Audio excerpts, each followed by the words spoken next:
नमस्कार, मैं Rajendra Baraskar, special educator,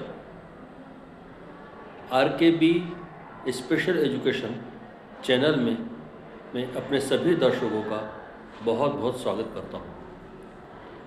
आज मैं आप लोगों को दिव्यांगता जो होती है उससे हम कैसे रोकथाम कर सकते हैं उसके संबंध में बात करेंगे और क्या क्या सावधानियां रखनी चाहिए जिसके कारण कि किसी प्रकार के विकलांगता होने में रोक सकें और हम यदि उस विकलांगता को होती है तो उसको गंभीरता को हम रोक सकते हैं।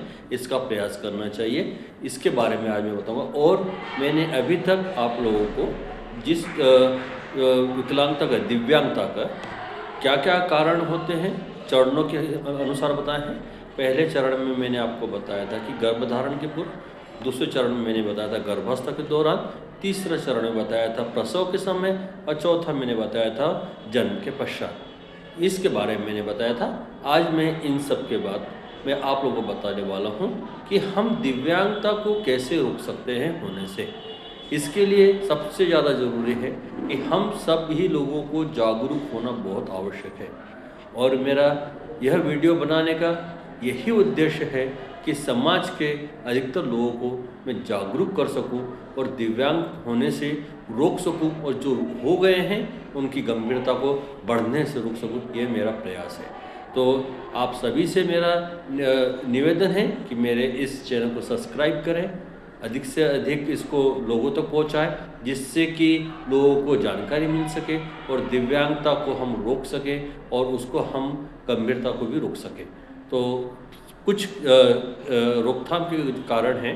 एक तो सबसे पहले जो दिव्यांगता होती हैं तो जो महिला हो या पुरुष हो, गर्भधारण के पूर्व की जो हम बात कर रहे हैं, कंसीव करने के पहले, तो मेंटल हेल्थ, मानसिक स्वास्थ्य बहुत अच्छा रहना आवश्यक है, चाहे महिला हो चाहे पुरुष हो।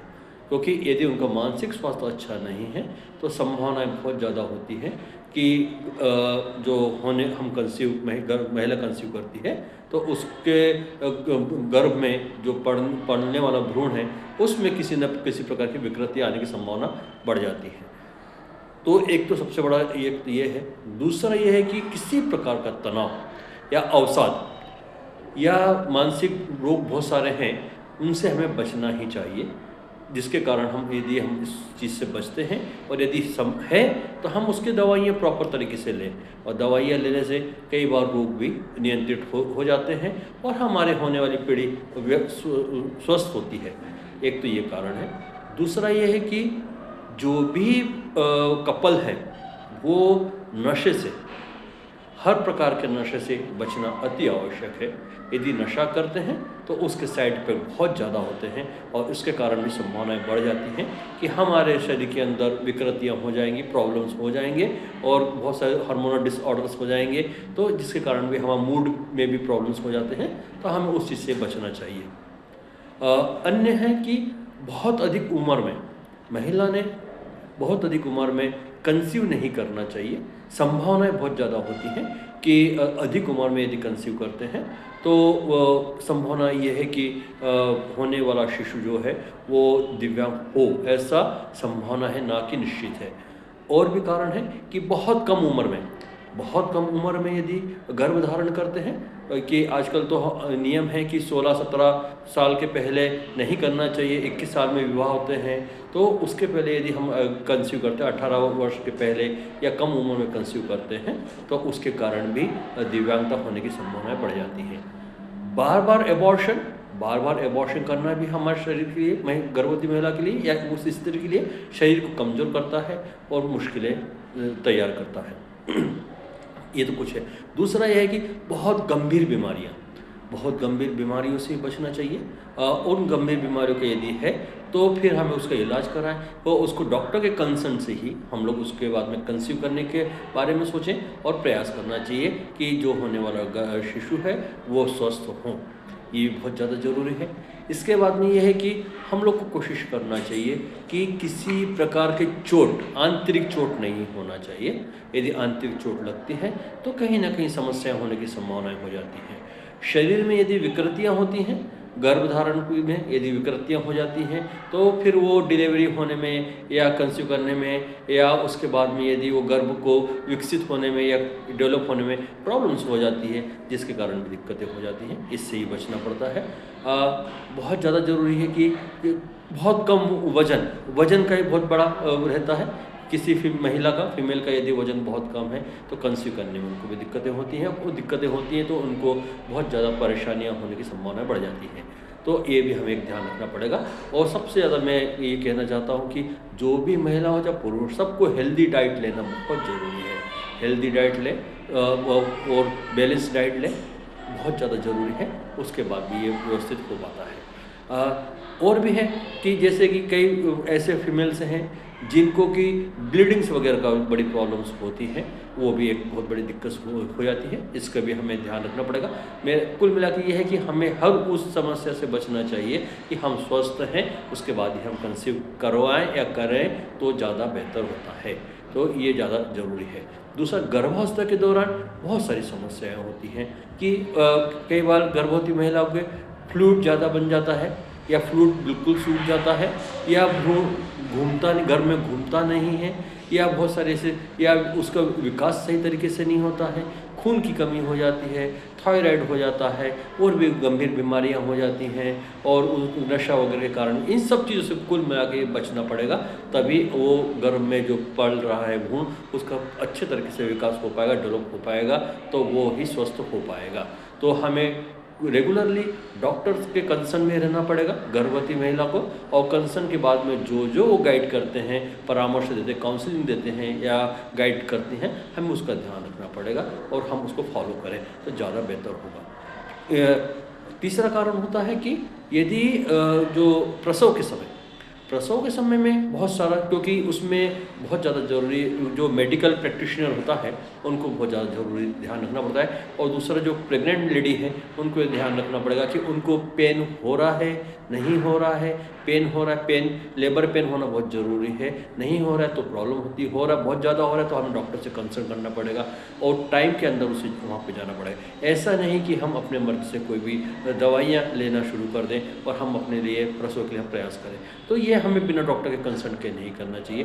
बार बार भी हम लोग होता है कि गर्भावस्था के दौरान एक्सरे वगैरह भी करते हैं, वो भी थोड़ा सा हार्मफुल होता है, नुकसानदेह होता है हमें। प्रसव के समय का ये है कि ब्लीडिंग हो जाना ज़्यादा हो जाता है, या अम्बिलिकल फ्लूइड रिसने लग जाता है, उससे भी हो जाता है, या बिल्कुल सूज नहीं होता, कम बनता है, या जो भ्रूण है, बेबी है या शिशु है, वो सही तरह से डेवलप नहीं हो पाता है, उसके कारण होता है। उसको ऑक्सीजन नहीं मिल पा रही है, उसके कारण भी हो सकता है। या भ्रूण जो है, शिशु जब जन्म लेता है गिर न जाए, गिरने से भी उसको समस्या होती है। फोर्सेप डिलीवरी में भी बहुत ज़्यादा संभावनाएं होती है कि उनको उस प्रकार की समस्या होने की है। उसको यदि जन्म के समय ही उसको जॉइंटिस होने का, या मेनिंजाइटिस, ब्रेन फीवर होने की संभावना होती है, फिट्स वगैरह आते हैं या कन्वर्शन वगैरह आते हैं, उसके कारण भी संभावनाएं बढ़ जाती हैं। उसके बाद में है कि जन्म के पश्चात हमें बहुत ज़्यादा ध्यान रखना पड़ता है कि शिशु यदि किसी प्रकार से उसको चोट नहीं लगना चाहिए, चोट लगती है, सिर में चोट लग जाती है तो उसमें परेशानियां होने की संभावनाएं बढ़ जाती हैं। तो हमें ये भी ध्यान रखना पड़ेगा कि शिशु को चोट नहीं लगना चाहिए, अंग भंग नहीं होना चाहिए, मतलब किसी भी शरीर का बॉडी पार्ट है, एक्सटर्नल या इंटरनल पार्ट है, उसमें किसी प्रकार की इंजरी के कारण उसको करना पड़े तो जिसके कारण प्रॉब्लम्स हो सकती हैं। कई बार ऐसा देखने में आता है, स्पाइनल बाइफर्टा भी हो जाता है बच्चों को, उसके कारण भी समस्याएं हो जाती हैं। या उसको मसल स्टोन में भी प्रॉब्लम हो जाती है, तो हाइपरटोन हो जाती है, हाइपोटोन हो जाती है, उसके कारण भी प्रॉब्लम्स हो जाती है, क्योंकि वो स्पास्टिसिटी में वो चला जाता है तो उसको मोबिलिटी में उसको प्रॉब्लम्स हो जाती हैं।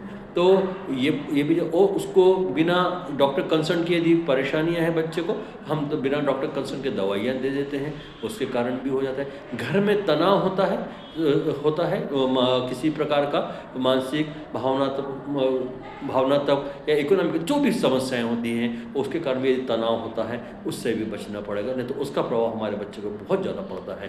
लड़ाई झगड़ा घर में होना है, या हम इमोशनली ठीक नहीं हैं, या कोई मेडिसिन कर रहे हैं, या किसी प्रकार के नशा कर रहे हैं, इन सब से हमें उस बच्चे के सामने बचना पड़ेगा। और सबसे स्मोक करने के बाद में सिगरेट पीते हैं, बीड़ी पीते हैं, उसके बाद बच्चे को ले लेते हैं, उसको किस वगैरह करने लगते हैं, उसके कारण बहुत सारी समस्या बच्चे में होने की संभावना होती है, इन्फेक्शंस होने की संभावनाएं हो जाती हैं, उनका रेजिस्टेंट पावर कम होने लगता है।